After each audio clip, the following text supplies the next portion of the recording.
tax-free savings account.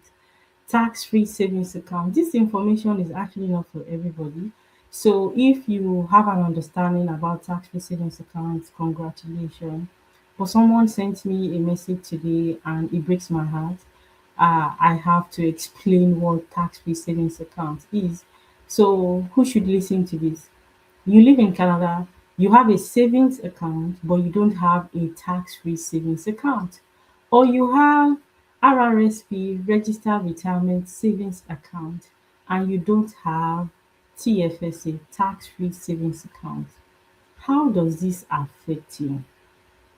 Tax-free savings account is an account that you have to open with your social insurance number, just like every registered account. And we have four types of registered accounts in Canada: RRSP, TFSA, FHSA, RESP. The peculiar thing about TFSA is that it is tax-free. The money you put into it, so far you don't exceed the maximum, your money and your interest is going to grow tax-free. Whether you earn interest or you earn dividends, it's going to grow tax-free. And that is very, very important. You work hard for your money and you should be able to invest in a legal account that is tax-free. Guess what? It is good to have different types of investment, but your priority as somebody who lives in Canada, right, is to understand the type of investment that is tax free, that is legally tax free. So the top on the list is tax free savings account. Every single year, there is a maximum. Do not exceed the maximum. Do not exceed the maximum. If you do, then it becomes a taxable account at 1%, right? And if you're someone you do day trading is forbidden, is not allowed. Let me put it that way. On a lighter note, day trading is not allowed under your tax-free savings account. If you want to day trade, then you can do it under non-registered accounts. So I want to share this with you. If you live in Canada, you have your work permit, you're a permanent resident, you're a citizen, you're a protected person. Yes, you are able to open TFSA with some financial institution. So let me rephrase that. You have your work permit, closed work permit, open work permit, or you are a refugee claimant. Some financial institution will allow you to open TFSA with them. Some will not allow you to open your TFSA or registered account until you become a permanent resident. So where does the clarity come from? You can always call CRA to confirm. But according to CRA, you are allowed to have a tax-free savings account if you are above 18 and 19 for some provinces, right? You live in Canada and you have a social insurance number. If you fulfill those requirements, you are eligible to open a tax-free savings account. So some companies they are picky. Does that mean they are wrong? No, they are that is what they want to do. So for some companies, they are very picky. They will say, okay, if you're not a permanent resident, we will not set up your TFSA or your FHSA for you, right? But there are some financial institutions that can help you open your TFSA because according to TFSA eligibility requirements, you live in Canada, you have a social insurance number, you are above 18 or 19 for some provinces. Now, when it comes to contribution loan means the amount of money that we are allowed to put in our TFSA. That is what is called contribution loan. Every year, there is a maximum. For TFSA, since it started in 2009, there is a particular amount of money we are allowed to put into the TFSA every year.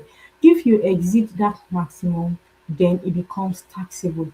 Except you have contribution from the previous year and you want to carry it forward to the current year, then that is acceptable. So I have this example right here. Let's assume you came into Canada 2023 whichever method, whether you came in as an international student or a PR, and you were trying to get all your papers, you were trying to look for a job, you were particularly not interested in investment because you had a lot of bills to pay, right? Now it is 2026, excuse me. The total contribution room you have in your tax-free savings account goes like this. In 2023, you had a contribution room of 6,500. In 2024, 7,000. 2025, 7,000. 2026, 7,000.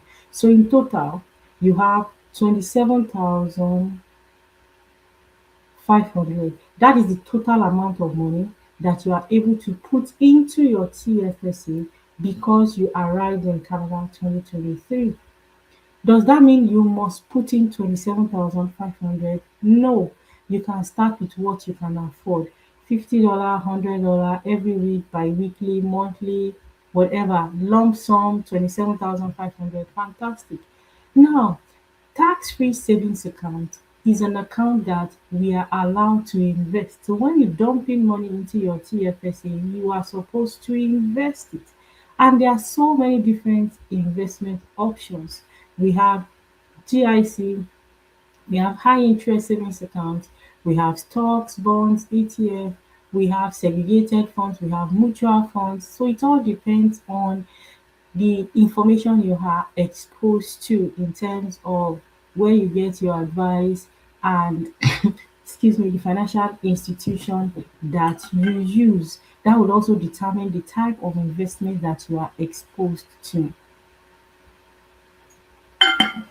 So the rate at which your money is going to grow is going to vary depending on the type of investment option you selected under your TFSA.